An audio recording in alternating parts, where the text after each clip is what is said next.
जम्मू कश्मीर विधानसभा सत्र के पहले दिन नेका कांग्रेस का मौन धरना देखने को मिला और महराज मलिक की तत्काल रिहाई की मांग को लेकर आवाज बुलंद होती हुई दिखाई दी। दरअसल जम्मू कश्मीर विधानसभा सत्र का पहला दिन था। पहला दिन जाहिर है हंगामेदार रहने की शुरुआत थे, लेकिन सत्र के पहले ही हंगामा देखने को मिला। देखिए, नेशनल कॉन्फ्रेंस और कांग्रेस ने महराज मलिक की रिहाई की मांग करते हुए मौन धरना दिया।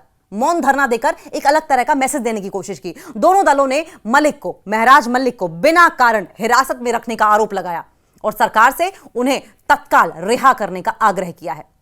जम्मू कश्मीर विधानसभा में नेशनल कॉन्फ्रेंस और कांग्रेस विधायकों ने गुरुवार को मौन धरना दिया और यह धरना सत्र की शुरुआत के पहले ही दे दिया गया था और आम आदमी पार्टी के विधायक महराज मलिक की तत्काल रिहाई की मांग की, जिन्हें पीएसए के तहत, पब्लिक सिक्योरिटी एक्ट के तहत, पब्लिक सेफ्टी एक्ट के तहत उन्हें गिरफ्तार किया गया है। इस धरने का उद्देश्य विधायक की नजरबंदी की ओर ध्यान आकर्षित करना था और अधिकारियों से उन्हें अपने विधायी कार्य पर फिर से लौटने की, शुरू करने की अनुमति देने का आग्रह करना था, जिस पर जमकर धरना प्रदर्शन किया गया।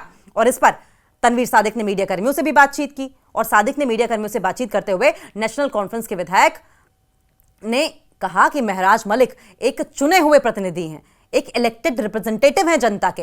नेशनल कॉन्फ्रेंस और उनके सभी सहयोगी चाहते हैं कि वे विधानसभा में अपने कर्तव्यों का पालन करें, विधानसभा जाएं, काम करें, जो उनके काम हैं, अपने दायित्वों को पूरा करें।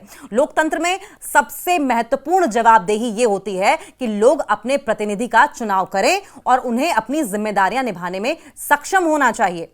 हमारी अपील यह है कि महराज मलिक को तुरंत रिहा किया जाए ताकि वो अपने विधायी कर्तव्यों का सही तरीके से निर्वहन कर सकें। अब सवाल यह भी है कि मौन धरने का क्या उद्देश्य था। आमतौर पर तो हंगामा देखने को मिलता था, नारेबाजी होती थी, तख्तियां लाई जाती थी, लेकिन मौन धरने का उद्देश्य दरअसल इस मुद्दे की ओर ध्यान आकर्षित करना और आम आदमी पार्टी की तत्काल रिहाई की मांग के लिए विधानसभा की कार्यवाही शुरू होने से पहले नेका विधायकों ने यह धरना दिया। यह थोड़ा अलग तरह का धरना था।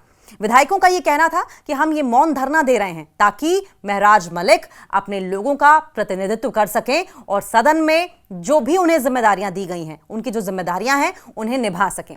तख्तियों पर वोट का सम्मान करें, आवाज का सम्मान करें, महराज मलिक को रिहा करें जैसे तमाम नारे लिखे गए थे। और आपको बताएं, जब विधानसभा सत्र की शुरुआत हुई तो विधानसभा सत्र की शुरुआत के दौरान संतप्त शोक व्यक्त किया गया उन तमाम दिवंगत आत्माओं को लेकर जिनकी मौत हो गई थी और उस पर भी जमकर हंगामा हुआ।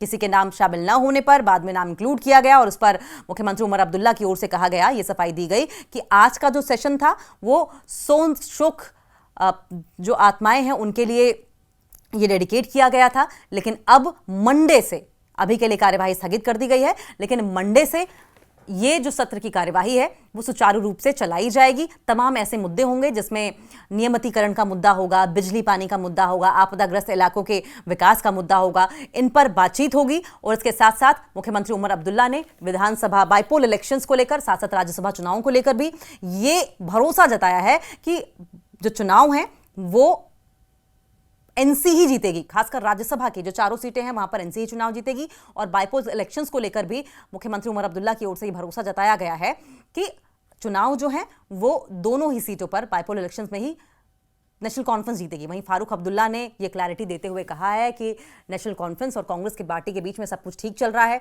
ये भ्रम लोगों में फैलाया जा रहा है कि दोनों ही पार्टियों के बीच में सब कुछ ठीक नहीं है। दरअसल आपको बता दें कि कल जिस तरीके से नेशनल कॉन्फ्रेंस की मीटिंग हुई थी, उस मीटिंग से कांग्रेस ने दूरी बनाई थी और मीटिंग में शामिल न होने के बाद लगातार विपक्षी पार्टियों को इस बात को उठाने का मुद्दा मिल गया था कि क्या वजह है कि नेशनल कॉन्फ्रेंस ने कांग्रेस की जो आपस में जो मीटिंग हो रही है इसमें हिस्सा नहीं लिया। देखिए, पहले ही हमने देखा है कि किस तरीके से दोनों ही पार्टियां अलग अलग रुख अपनाती रही हैं। वहीं राज्यसभा पर भी सहमति नहीं बन पाई थी, राज्यसभा सीटों पर भी, और इसीलिए कयास इस बात को लेकर लगाए जा रहे थे कि सब कुछ दोनों ही पार्टियों के बीच में ठीक नहीं है। लेकिन फारूक अब्दुल्ला बार बार इस बात पर जोर दे रहे हैं कि नेशनल कॉन्फ्रेंस और कांग्रेस पार्टी के बीच में सब कुछ ठीक है। तो कुल मिलाकर आज का जो पहला सत्र था वो हंगामेदार था, कोई काम नहीं हो पाया, हंगामे की भेंट चढ़ गया। अब सोमवार से नियमित तरीके से सत्र की शुरुआत होगी।